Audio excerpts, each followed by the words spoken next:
My wife opened our marriage without telling me, so I got full-blown revenge on her. Dad, really? Mom's right, you really are a fool. Those were the last words I heard from my daughter before I hung up. Over the next few days, she sent texts and left voice messages, but I deleted them all after hearing the first few words. They echoed my ex-wife's sentiments. My daughter made her choice 10 years ago, and I see her attempts at reconciliation as insincere. I'm Tom Williams. I was married to Kayla Williams. We were together for 17 years until everything fell apart, and of course I got the blame. Our divorce courts are biased against men, always siding with the ex-wife and giving her full custody, letting her paint me as the villain. The divorce laws in this country seem to be written by people who hate men. We had 2 kids, a 14-year-old son and a 16-year-old daughter. I thought everything was great. I loved my wife, and I believed she loved me. Our kids were smart, athletic, and well-behaved. Carly, our daughter, was a daddy's girl, and Josh, our son, was a friendly and athletic boy. I worked as a mechanical engineer, and Kayla was an accountant. We both kept fit and looked good. Carly idolized me and wanted to be an engineer like me. She got her driver's license on her 16th birthday and loved driving. She would help me in the garage from a young age, handing me tools while I worked on my car collection. We often went to car shows together, spending weekends immersed in our shared hobby. I was good at household chores, and Carly liked helping me. I taught her plumbing, electrical work, drywall, and painting. She even assisted with installing new appliances and laying a concrete slab. For most things, she came to me for advice and help, while she turned to her mom for girl issues. We were open and honest with each other, and she came to me when she was in trouble. Josh, on the other hand, wasn't into cars. He was a good student, excelling in English literature and social studies, and talked about becoming a lawyer. He was more attached to his mom than me. A few weeks ago, Kayla started acting distant and occasionally zoned out. When I asked if everything was okay, she brushed me off. It was Friday night when I got home from work at 6, and things felt off. There were no dinner smells, and Carly didn't greet me. I assumed the kids were out with friends. I put my briefcase in my office and went upstairs to change.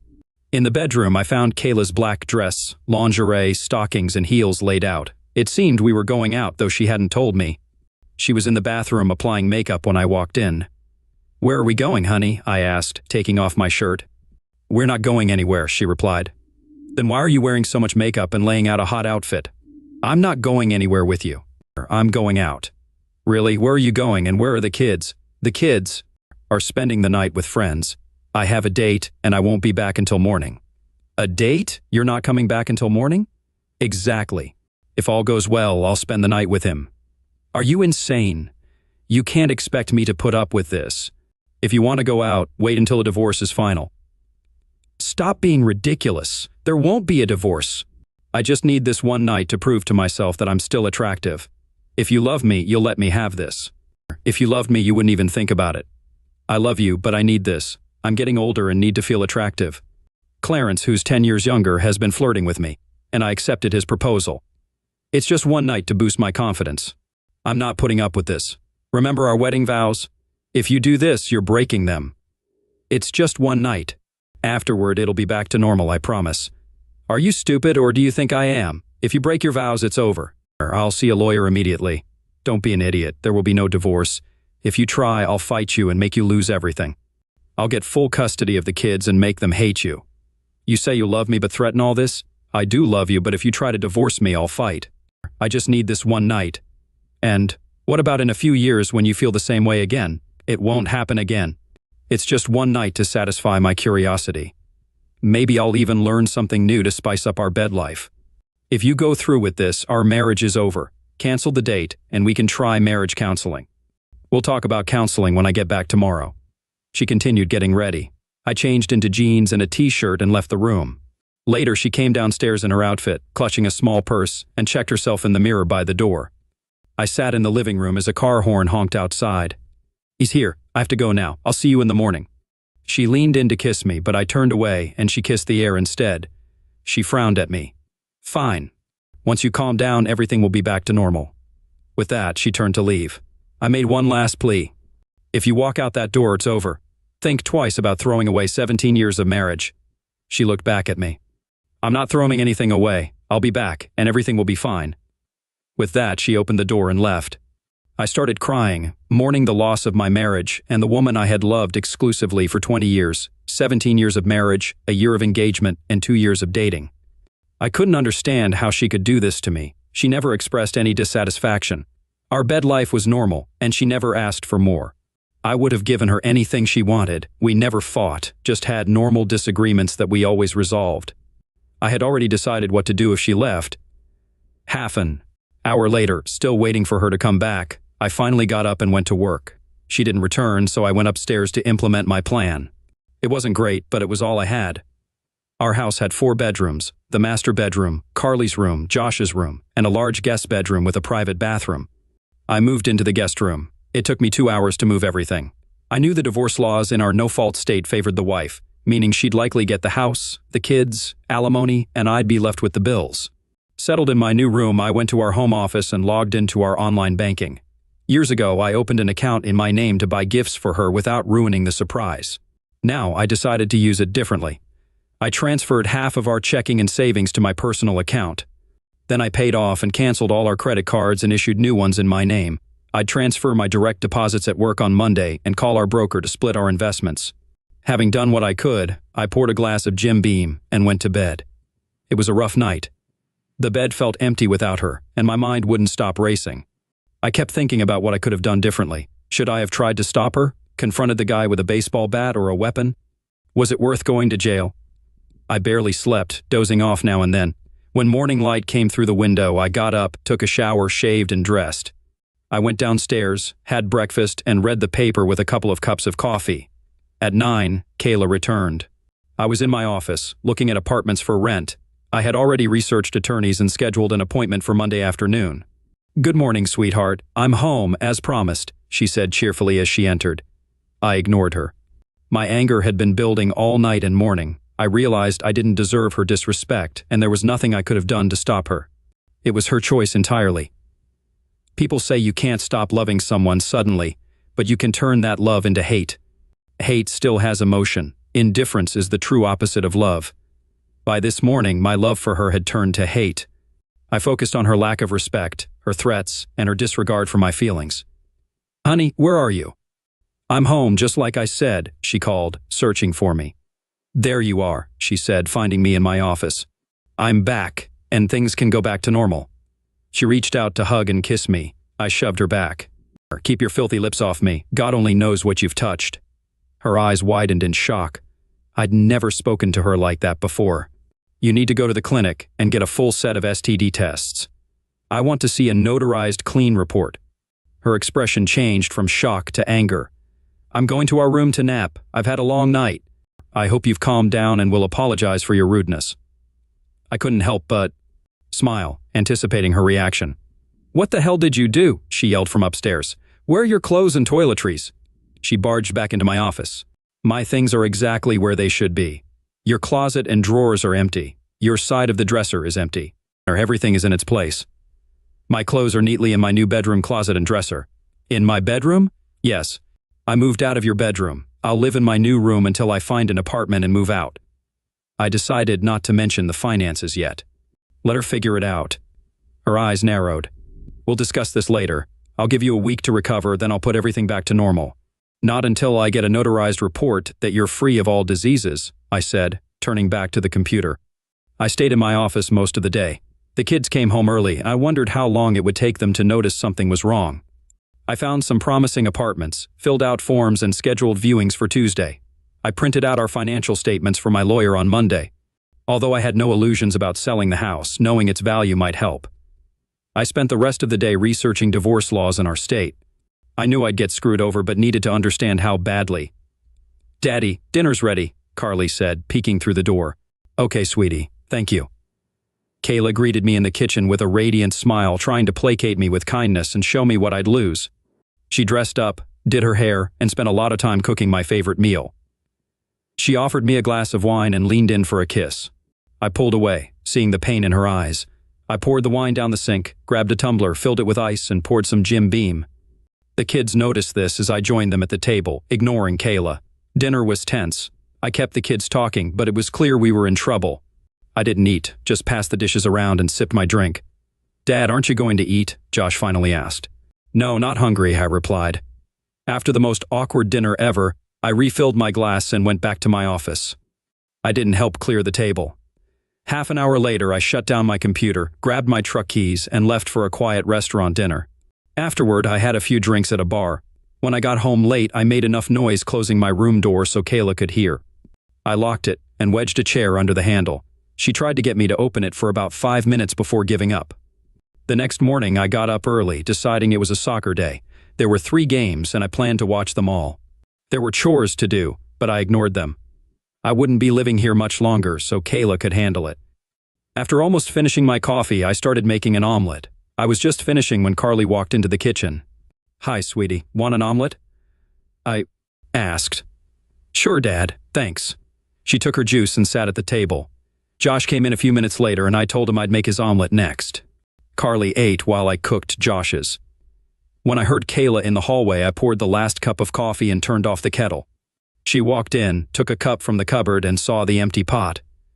"You couldn't leave me a cup?" she asked. "The pot's right there. You know how to make it."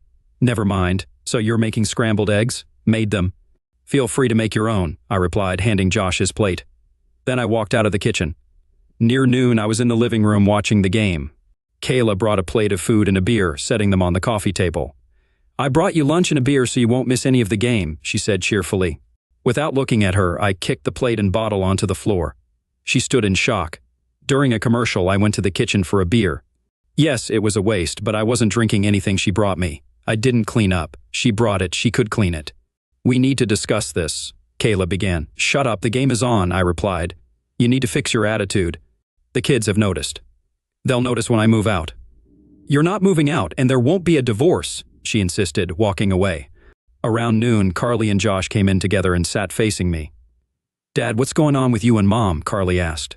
"Your mom and I are getting a divorce. It has nothing to do with you. We both love you. It's just between us." "But why?" Josh asked. "Because she did something I can't accept. Even after I told her how I felt, she did it anyway. She's not remorseful." "You mean her date on Friday night?" Carly asked. "You know about that?" I was surprised. "Yeah. Mom told us you weren't happy about it. So you know she cheated on me." "No, she didn't," Josh said. "She told you about it, so it wasn't cheating. She didn't sneak around, and it was only once." "Yes, Dad," Carly added. "She said if you really loved her, you'd let her have that night and move on." "Really? If she loved me, she wouldn't consider sleeping with anyone else." "Come on, Dad. It was just once, and she promised not to do it again," Carly said. "She made a vow to me 17 years ago in front of God and our families to forsake all others until death. If she can break that vow, how can I trust her private promises?" "But you vowed to be there for her in good times and bad," Josh said. "That's right, but she broke her vow, releasing me from mine." "We don't understand why you'd break up the family over one night," Carly said. "Why am I being blamed for what she did? She's not leaving, she wants to move on." "You're the one leaving and making a big deal out of it," Carly insisted. After that, things didn't improve. I tried explaining my position, but they wouldn't listen.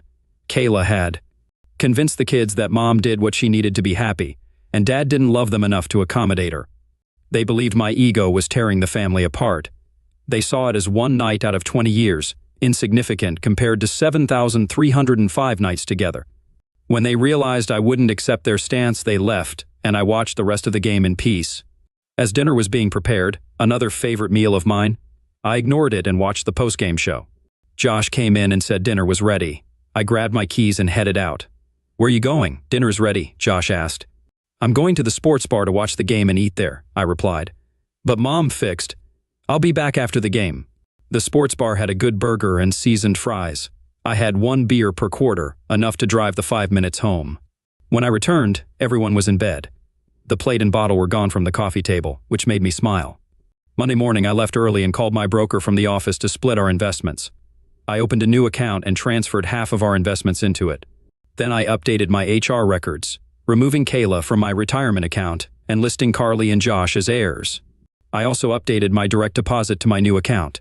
I informed my boss about the divorce and needing time off. He was supportive. My lawyer confirmed custody would depend on the kids' preference, which didn't look promising based on our conversation. I spent Monday evening at the sports bar watching football and eating tacos. I ignored texts and calls from Kayla but told Carly where I was. She wasn't happy. When I got home, they all gave me dirty looks. I went to my office, and by the time I went to bed, everyone was asleep. Tuesday morning, I left early before anyone else was up. Work was fine, and I took the day off to look at apartments. I found a nice 2-bedroom place, put down a deposit, and planned to move in on Saturday. I bought a couch, table, and chairs from a thrift store to be delivered Saturday afternoon. I decided to take my current bed and home office items with me. When I got home, they were already eating dinner. They hadn't set a plate for me, which was fine since I wasn't planning to eat with them. I made a huge sandwich, grabbed chips and a beer, and headed to my office. "Dad, why are you being such an idiot?" Carly exclaimed, entering my office. "Your mother cheated on me, showed no respect, and threw it in my face. I made it clear what would happen if she did, and she did it anyway. You can't ruin our family over this. It was just sex." "Carly, imagine your future husband telling you he's going on a date with a younger woman and will spend the night with her. Would you be okay with that?" "I wouldn't like it, but if it was only once and he promised to come back, I'd hope I loved him enough to get over it. If he told me first, it wouldn't seem like cheating." "When you say your vows, imagine looking into your fiancé's eyes and telling him you're off to have fun with another man." I turned back to my work. Wednesday evening was an ambush. When I got home, both sets of parents were there. I understood why her parents would be on her side, but I was puzzled that my parents were there too. "Tom," Charles began, "Kayla's mother and I are disappointed in what she did, but you're overreacting. It was just one mistake in 20 years. You have 2 wonderful kids. Don't destroy your family over one incident. It wasn't a small mistake. It was a planned event. She told me just an hour before, giving me no chance to resist." "Son," Mom intervened, "she didn't cheat. She told you first. She didn't ask. She just told me. Even when I objected, she didn't care.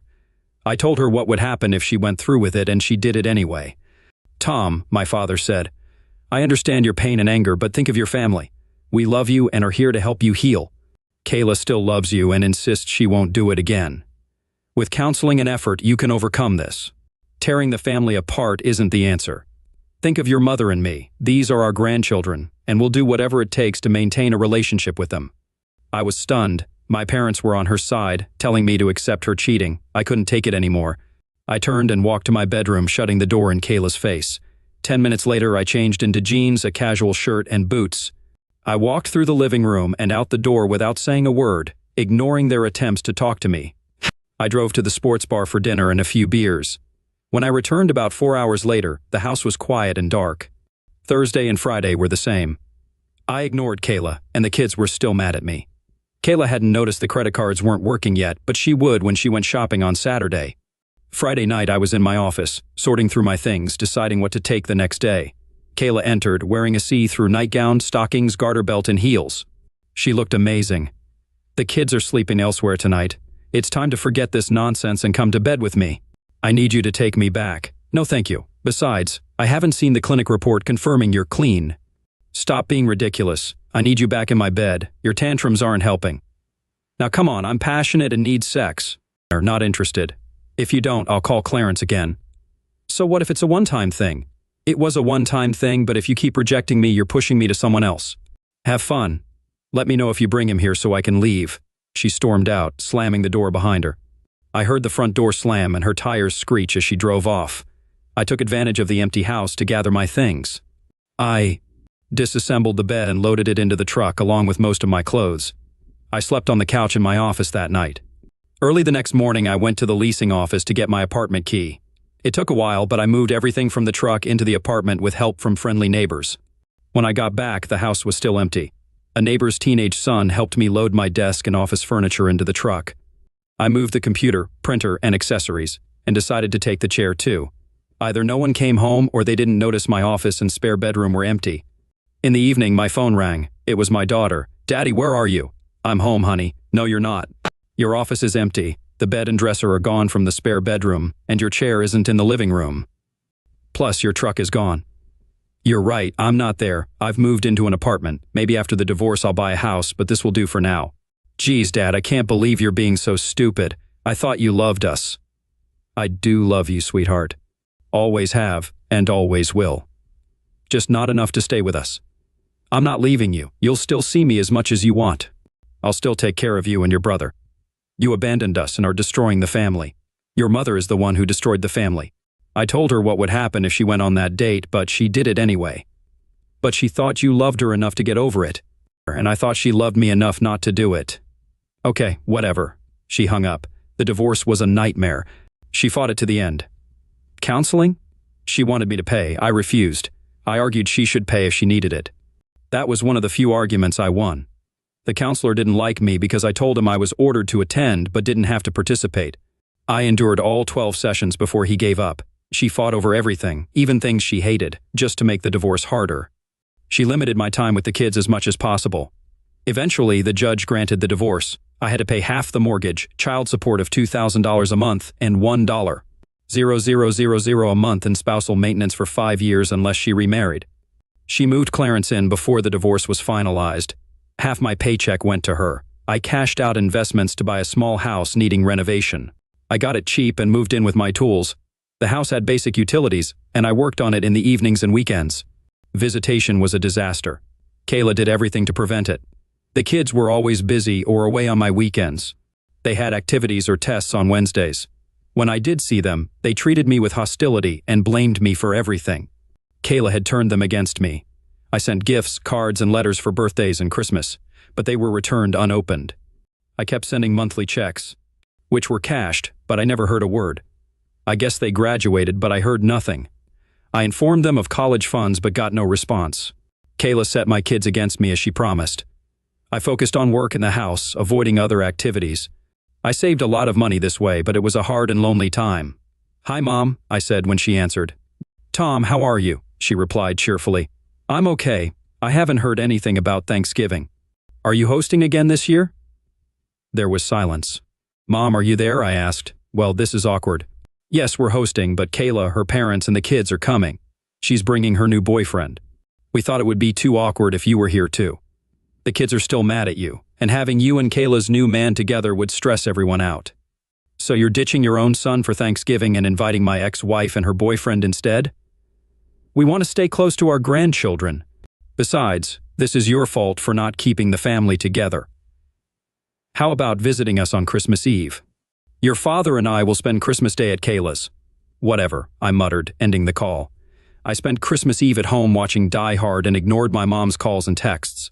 I wasn't in the holiday mood, especially after the packages I sent to my kids were returned unopened. 5 years later, I got a wedding announcement. Kayla had married Clarence the weekend after I made my last maintenance payment.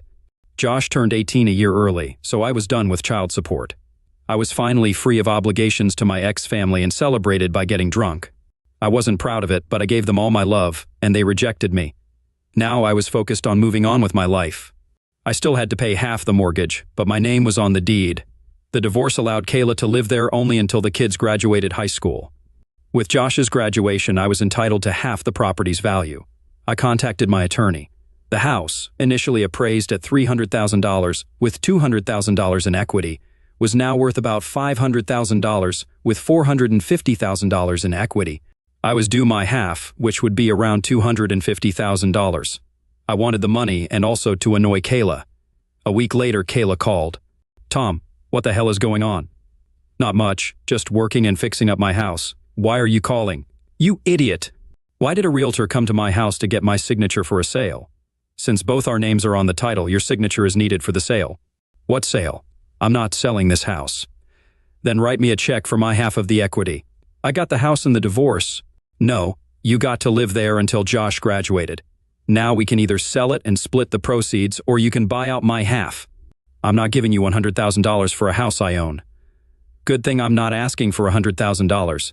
The equity is about $450,000 now, so my half is $225,000, including all the furniture. Let's round it up to $250,000. "You're crazy! I'm not giving you a dime," she shouted, hanging up. I laughed when she hung up. My lawyer got his cut, but it was worth it to see her face when the judge ruled in my favor a couple of months later. The judge even made her pay her legal fees and mine for bringing a case that should have been settled out of court. The house appraised higher than I expected, including the furniture's value. I got $275,000. They bought me out, mostly using Clarence's money, which later got him in trouble. I fixed up my house and built a decent-sized shop behind it. I bought a 1972 Chevy pickup in bad shape, mainly for the chassis. Over the last year, I took it apart, cleaned it, and repainted it. When the bodywork was done, I worked on the running gear, rebuilding the rear differential and installing a Borg-Warner T10 4-speed manual transmission. I had fun with the engine, a 427 big block, which I found online and had shipped. I took it apart, sent it to a machine shop for modifications, and added a supercharger. I polished the aluminum and chromed the valve covers, making it shine. The first time I drove it, I almost wrecked it. I floored it on the highway, blowing out the rear tires. I learned to take it slow on the gas pedal after that. A few weeks later, I saw an ad for a car show and decided to enter. I loaded up the '72 Chevy and drove to the park, registered, and got my spot. I noticed a nice 1968 GTO parked next to me. As I set up my shade structure, chairs, and refrigerator, I saw two attractive red-headed women setting up chairs behind the GTO. One looked my age, and the other was about 10 years old. Importantly, I noticed there was no man with them and no ring on the older woman's finger. "Good morning. I like your car," I said cheerfully. "Hi, thanks. I like your truck too," said the older one. "Thanks. Have you been to many of these events?" "This is my first time participating. I'm Tom, by the way." "This is our third time. My ex used to host it before. I'm Marie, and this is my daughter, Jenny. Why don't you two join me in the shade when you're done? I have drinks and could use some tips about these shows." We spent most of the day together, occasionally talking to people about our cars. It was very enjoyable. No, I didn't win any awards, but I had fun. Marie mentioned, "I divorced my husband 3 years ago because I caught him cheating." "Who was he cheating with?" I asked. "His boss's wife," she replied. "She made a deal she'd give him all the videos if he signed the GTO over to her. She wanted him to keep his job to pay alimony. It was a double win for her," she said. Jenny joined in, saying she was angry at her father and had nothing to do with him anymore. As the show wound down, I suggested, "How about dinner at Red Lobster nearby?" They agreed. Over dinner, I shared my story. My kids sided with my wife and wanted nothing to do with me. Jenny was stunned. "She cheated and they blame you?" "Yes, she turned them against me," I said. Marie put her hand on my shoulder. "I'm so sorry, Tom. You don't deserve this." "Thank you, Marie," I replied, changing the subject to something more pleasant. We talked and laughed for another hour, exchanged numbers, and agreed to meet again. As they left, Jenny smiled and gave me 2 thumbs up. The next weekend, I asked Marie out for dinner and dancing. She enthusiastically agreed. "I'd love that," she said. After our third date, I invited them to my house and cooked dinner. "I learned to cook after my divorce," I said, serving lasagna. They seemed to like it. "Your house is nice," Marie said, but I overheard her telling Jenny it needed a feminine touch. I wouldn't have argued. The following weekend, I visited them. Marie's cooking put mine to shame. Even Kayla wasn't as good, I admitted, apologizing for eating so much. They laughed. "That's the best compliment you can give a cook," Marie said. Jenny was also a good cook. 2 weekends later, I took Marie to dinner and a dance club. During a slow song, we pressed together, swaying to the music, and ended up kissing. It was pretty hot. A few weeks later, she leaned over and whispered, "Take me home." Surprised, I said, "I thought we were having a great time. Now you want to go home?" She giggled. "No, silly, take me to your house." Relieved, I agreed. Luckily, I had my regular truck and not the '72, which might not have handled the drive. I went for it. The next morning, I made her breakfast before driving her home. I got another double thumbs up from the red-headed teenager in the window. I proposed, and she said yes. We had a simple ceremony in front of a judge, and they moved into my house. Jenny even started calling me Daddy. Life was wonderful despite occasional disagreements. Jenny and I had our differences too. She was a teenager, and I was the authority figure. Still, she respected me, and her mom loved me as much as I loved her. About a year later, I got an unexpected call from an unknown number. "Hello?" "Hi, Daddy," an excited voice said. "Carly?" I asked. "Yes, Daddy, it's me. I have great news," she said. "Really? It's great to hear from you." "I'm getting married," she announced. "That's wonderful, honey. I'm so happy for you." "I want you at my wedding," she said. "Of course. It's a great honor to walk my daughter down the aisle. I also have a wedding fund for you." "Oh no, Clarence is paying for the wedding, and he'll be walking me down the aisle. Since it would be awkward for you and Mom, you won't be in the front pew, but I still want you there." "Clarence? The man your mother cheated on me with? Did she marry him?" "Dad, I'm trying to rebuild our relationship. After you left, she and Clarence fell in love and got married. It's your fault. If you hadn't left, they wouldn't have continued dating. Clearly, you still think your mother did nothing wrong. I can't support a marriage I believe will fail. You might cheat on your husband like your mother did, and you took my last honor and gave it to the man who broke up our family. You're showing how selfish you've become. Fine, don't expect to see your grandchildren if you act like this. I don't want anything to do with them." "Really, Dad? Mom's right, you really are a fool." Click. That was the last thing I heard from my daughter as I hung up. So much for a relationship with her or Josh. It hurt that they still blamed me for their mother's actions. I put my phone away and went to work on the 1963 Chevy pickup I had pulled from a field. I wanted it to be more drivable than my 72, with a rebuilt 350 engine slightly more powerful than the original. I didn't notice Jenny grabbed my phone. I didn't even know she was home. I saw my phone ringing from an unknown number, one of many calls during wedding planning. Hello? Hi, is this Carly Williams? Yes, what can I do for you? You can stop calling my dad and being a cow to him. He's the best man I know, and he doesn't deserve a spoiled strumpet like you reminding him of the past. You and your family are a waste of air. Who are you? I'm Jenny Williams, your sister. My mom married your ex-dad and he adopted me. I love him and respect him. Unlike you. Your mom disrespected her husband and slept with another guy, and you don't seem to care. My biological father cheated on my mom and she kicked him out. If my mom had cheated on my dad, I'd help him throw her out. Your dad is decent and compassionate. I'm thinking of sending your mom a thank you card for letting him go. Oh, and you can tell your grandparents they have another granddaughter, but I don't want anything to do with people who rejected their own son for a cheating strumpet and her traitorous offspring. When you say your vows, think about your husband cheating on you and call me so I can laugh. Have a crappy life, sis. Click. I stared at my phone in shock. First, I learned my father got married without telling us. Then I found out I had a younger sister. I couldn't shake the thought that she looked a lot like me. Before Mom told Josh and me that Dad was leaving over something small, at first, I thought Dad must have had a good reason and considered living with him. But then Mom explained she just needed a small thing to restore her strength. It was just one short period compared to their long time together. Mom was willing to work things out, but Dad wouldn't even try. He was the one leaving and breaking us apart. I couldn't believe how rude Jenny was to me. She didn't give me a chance to explain that Dad abandoned us and Mom was trying to move on. It was a one-time event, insignificant in their long relationship, and yet she called me vile names without knowing me. Why was Dad so upset? Of course. Clarence was walking me down the aisle. He'd been there for me for years. I hadn't talked to Dad since Josh and I told him how angry we were about him leaving. Besides, Clarence was paying almost $20,000 for my wedding. I couldn't imagine how little Dad had set aside. Half an hour later, when my mom and grandmothers came back from shopping, I was still upset about those calls. Honey, what's wrong? Mom asked. I told Dad about the wedding and invited him. I thought he'd want to be there, and maybe we could rebuild our relationship. Oh, that's wonderful, exclaimed Grandma Williams. Is he coming? We haven't heard from him since he called about Thanksgiving years ago. I sighed. No, he got mad when I said Clarence would walk me down the aisle and that it would be awkward for him to sit with Mom and Clarence. That's too bad. I thought he'd gotten over his pig-headedness by now, Grandma said. Well, it gets worse.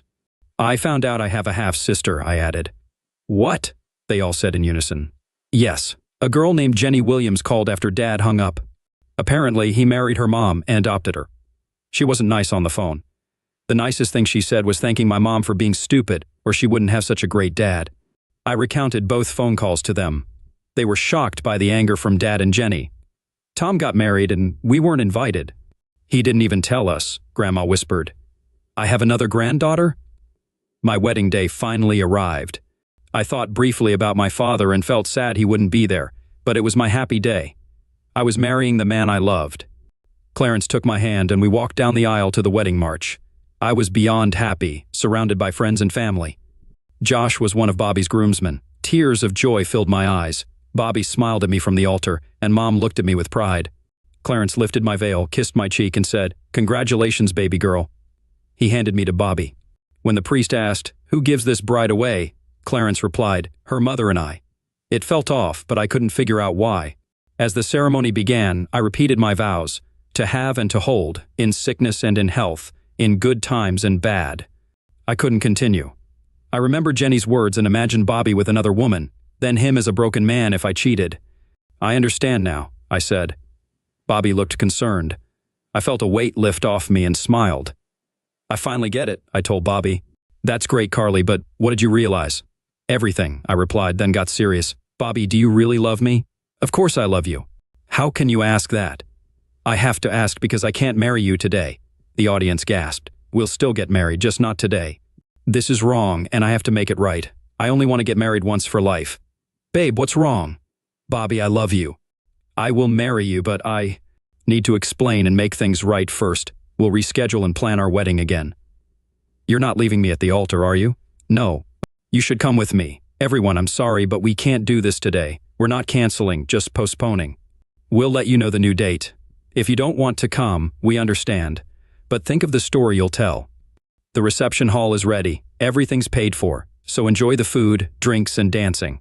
Clarence will cover the bill. I took Bobby's hand and headed back down the aisle. Mom and Clarence blocked my exit. Clarence yelled about the money he'd spent and demanded I repay him. Mom asked, "Carly, what are you doing?" "I'm correcting a mistake I made years ago." "What mistake?" "Listening to you instead of supporting Dad." "The mistake of blaming him for the breakup when it was your fault for cheating." "Carly, I'm your mother. Speak to me with respect." "Respect? Once a cheater, always a cheater." "Carly, how dare you? How dare I?" "I realized today what a horrible person you are. I saw how much it would hurt if Bobby cheated on me, just like you hurt Dad. I guess Dad was a good role model after all, but you weren't." "What do you mean?" she asked, fear in her eyes. "Do you think I don't know about your workouts with Jim Davis at his apartment or your sessions with Carlos, the pool guy? How about the landscaping crew? I've got video footage of your affairs and tipping Mario, your barber, with a blowjob. At least Clarence doesn't have to worry about you cheating with your boss, since he is your boss. And don't forget Alan Morris, your neighbor." Mom's eyes flicked to Clarence, who looked utterly shocked. I continued, "Clarence, I swear I'll repay the money you spent on this wedding with the same commitment my mother has to her vows." Then I pulled Bobby down the aisle and stopped to talk to the videographer. He had captured everything and handed me a copy of the video.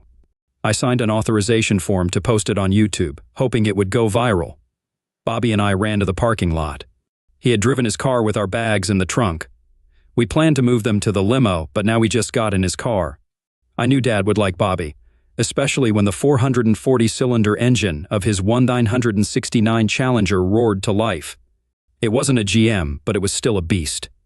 "Where are we going?" he asked as we sped out of the parking lot. "Head west on 156.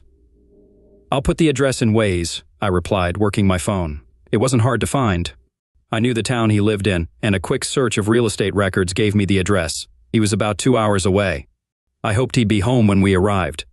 We didn't stop to change clothes. I was on a mission and didn't want to waste time. It's unusual to open your door to a woman in a wedding dress and a man in a tuxedo. If you were a priest at a church, it might happen occasionally, but I'm not a priest, nor do I live in a church. The bigger surprise was recognizing my daughter, who had made it clear she didn't want to see me. Today was her wedding day, so why was she here instead of at the church, reception, or on her honeymoon? "Daddy, can I talk to you for a minute, please?" she asked softly. Still stunned, I stepped back and let them in, gesturing toward the living room where Marie and Jenny were. They looked shocked. "Oh, Carly, this is my wife, Marie, and our daughter, Jenny. Jenny, Marie, this is Carly." "I'm sorry, but I don't know who the guy with her is." "Oh, Dad, this is Bobby Jensen," Carly introduced. "Bobby, this is my dad, Tom Williams, his wife, Marie, and my sister, Jenny." "Fiancé? I thought you just got married a couple of hours ago," I said, confused. "That's what I need to talk to you about. I can't do it today. I can't get married unless Daddy walks me down the aisle." "Daddy, I finally understand. You were right. I'm sorry for blaming you. It was Mom who gave up on us, not you. I'm sorry for everything I said and did. You didn't deserve any of it. I was young and stupid and listened to the wrong people. Please forgive me and let me back into your life. I really want to marry Bobby, but I need you to walk me down the aisle." I should have been focusing on other things, but I couldn't ignore the scene unfolding. I was glad Carly realized I wasn't the bad guy and wanted me back in her life, but I had to know more. "So, Carly, did something happen at the wedding? You're wearing a wedding dress, and Bobby's in a tux. Were you really at the wedding?" She looked at herself, then at Bobby. "Yes. We were halfway through the ceremony when I had an epiphany. Here," she said, handing me a disc. "Maybe you should watch it while Bobby and I change." Bobby grabbed their suitcase from the car, and Marie took Carly to a bedroom to change. Meanwhile, I set up a video player connected to the big screen. When Carly and Bobby were ready, Marie joined me, and I pressed play.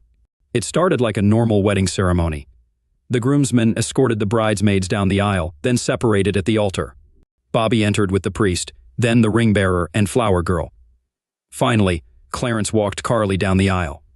Everything was typical until Carly started saying her vows. She suddenly found it hard to speak and got stuck on one word. She did it. "I can't believe it hit her so hard," whispered Jenny to herself.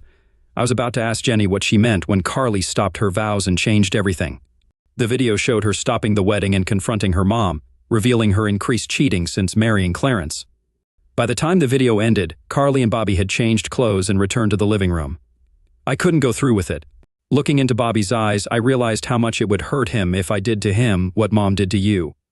I finally understood what forsaking all others meant and saw how Mom had broken that vow. She dishonored you, and I dishonored you by not giving you the place of honor you deserve. I realized that if I wanted my vows to have meaning, I needed you to walk me down the aisle, not Mom and Clarence. Carly smiled and looked at Jenny.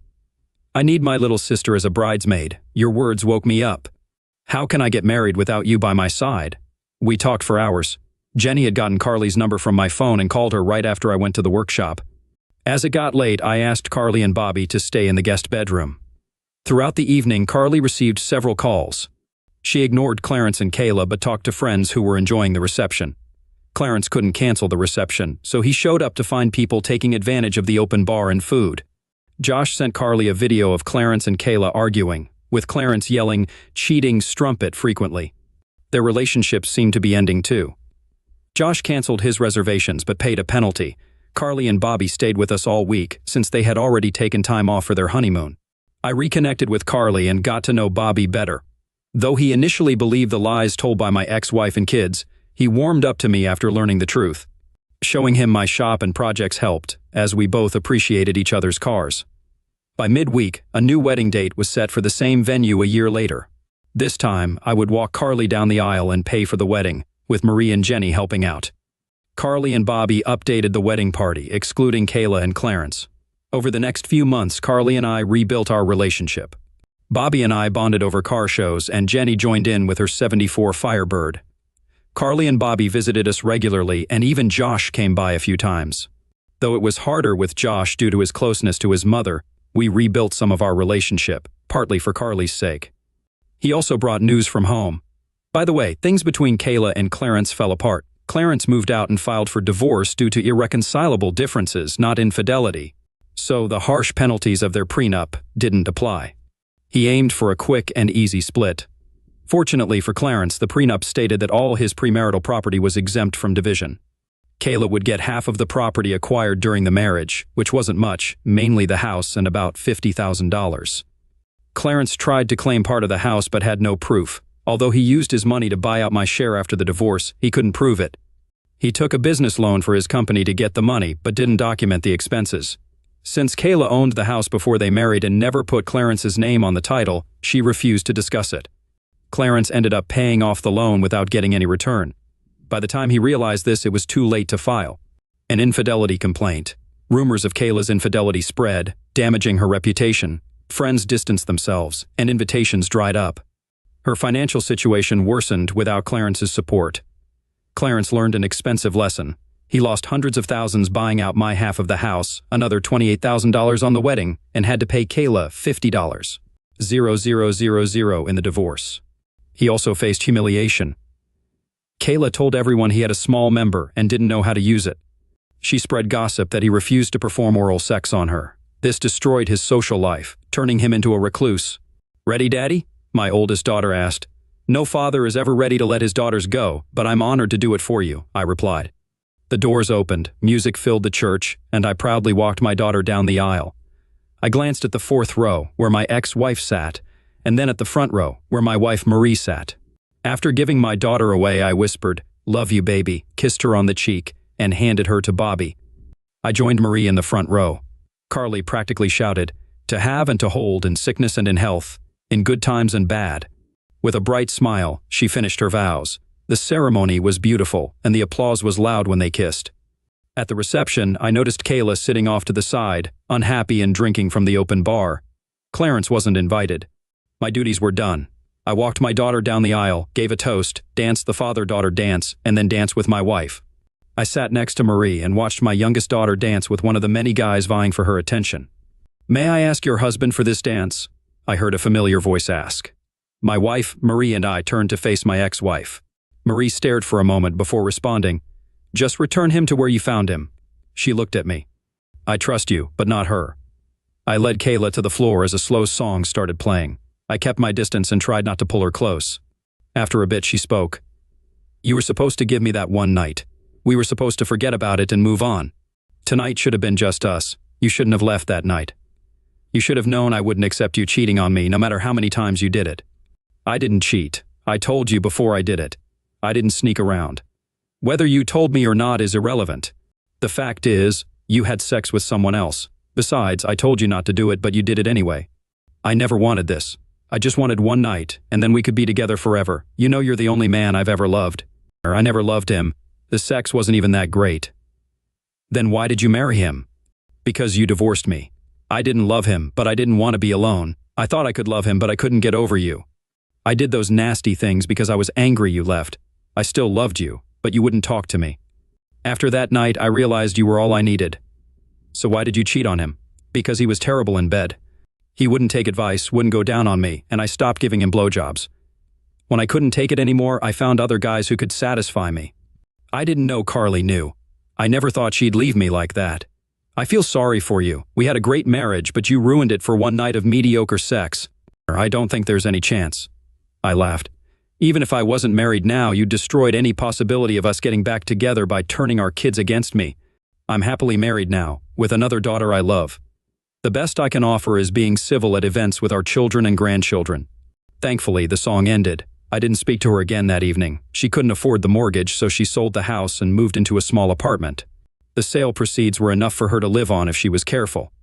She dated occasionally but never had another serious relationship.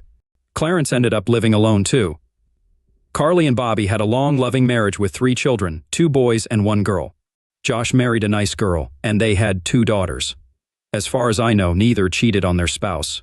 Some people think I should have sought revenge on Kayla and Clarence, but I chose to move forward and live my life well. The best revenge is a life well lived, and I let karma handle the rest. Clarence and Kayla didn't burn, but they didn't escape unscathed. I had nothing to do with their downfall, but I still feel good. I have my wife, daughter, and 2 other children back in my life. I'm surrounded by people who love me and have a good life. Ready, Daddy? My daughter asked. No father is ever ready to let his daughter go, but I'm honored to do it for you, I replied. The doors opened, music filled the church, and I proudly led my daughter down the aisle. My wife smiled from her place of honor in the front row. I joined her after fulfilling this last important duty for my daughter. Don't worry, Dad. I'm going to do it right, Jenny assured me.